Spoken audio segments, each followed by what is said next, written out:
C'est la fin de la saga entre les stars du cinéma et ex-conjoints Johnny Depp et Amber Heard.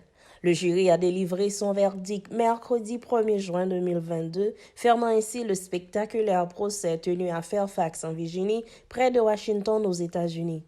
L'actrice Amber Heard a été reconnue coupable de diffamation contre Johnny Depp et est condamnée à verser 15 millions de dollars de dommages et intérêts à celui qui avait été son mari.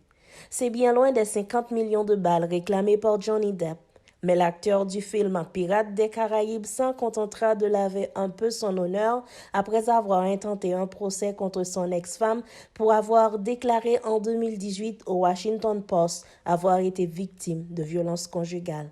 Johnny Depp devra de son côté payer 2 millions de dollars à Amber Heard pour diffamation également, pour des propos tenus par son avocat Adam Waldman dans les colonnes de Daily Mail en 2020, selon lesquelles Amber Heard mentait dans ses allégations de violences sexuelles.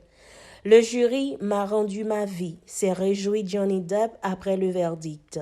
Amber Heard s'est dit dévastée et affirme ressentir une déception inexprimable. Après ce résultat défavorable, je suis encore plus déçue par ce que ce verdict signifie pour les autres femmes. C'est un pas en arrière. Il nous fait reculer à une époque où une femme qui parlait et s'exprimait pouvait être publiquement déshonorée et humiliée. Il fait reculer l'idée que les violences contre les femmes doivent être prises au sérieux, a écrit sur Twitter l'actrice du film Aquaman qui s'attendait à 100 millions de dollars à l'issue du verdict. Cette délibération s'est étalée sur 3 jours alors que la bataille judiciaire a débuté il y a 2 ans. Amber Heard a affirmé avoir été violée et violentée par Johnny Depp, qu'elle dressait comme un monstre quand il était sous l'emprise d'alcool ou de drogue.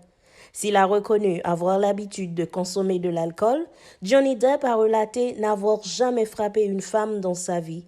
Le père de Lily Rose Depp a indiqué qu'il était la victime, soulignant avoir été agressé à plusieurs reprises par Amber Heard.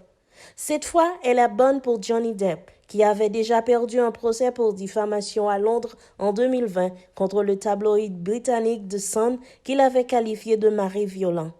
Johnny Depp, 58 ans, et Amber Heard, 36 ans, se sont mariés en 2015 avant de se séparer un an plus tard et divorcer en 2017.